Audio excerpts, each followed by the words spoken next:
ಕಾರ್ಯಕ್ರಮದ ಹೆಸರು ಒಮಹಾ ಭಜನಾ ಮಂಡಳಿ. ಇದೊಂದು ಸಮೂಹ ಗೀತೆಯಾಗಿದ್ದು ಭಜನೆಗಳು ಸರಳವಾಗಿದ್ದರೂ ಬಹಳ ಪ್ರಭಾವಶಾಲಿಯಾಗಿರುತ್ತವೆ. ಸಮೂಹವಾಗಿ ಆಡಿದಾಗ ಇವು ಮಕ್ಕಳು ಮತ್ತು ವಯಸ್ಸರಿಗೆ ಧರ್ಮ ಮತ್ತು ಆಧ್ಯಾತ್ಮದೊಂದಿಗೆ ಸಂಪರ್ಕ ಸಾಧಿಸಲು ಸಹಾಯ ಮಾಡುತ್ತವೆ ಮತ್ತು ನಮ್ಮ ಸಂಸ್ಕೃತಿಯ ಬಗ್ಗೆ ಹೆಚ್ಚು ಅರಿವು ನೀಡುತ್ತವೆ. ಈಗ ನಮ್ಮ ಒಮಹಾ ಭಜನಾ ಮಂಡಳಿ ಈ ಭಜನೆ ಪ್ರಸ್ತುತಪಡಿಸುತ್ತಿದ್ದು ನೀವು ಅವರೊಂದಿಗೆ ಭಜನೆಯಲ್ಲಿ ಪಾಲ್ಗೊಳ್ಳಬಹುದು ಅಂತ ವಿನಂತಿ.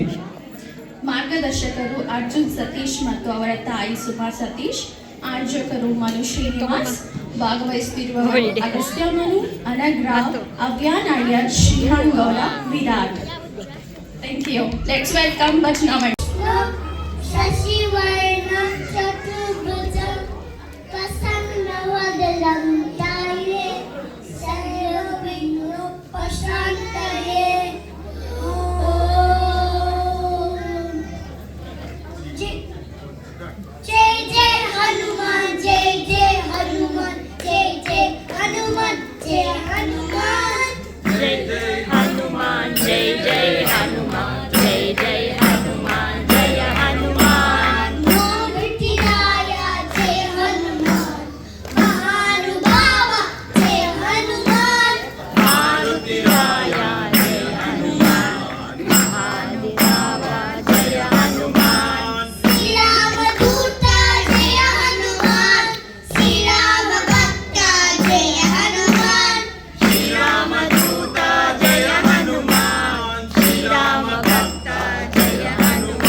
Ramachandra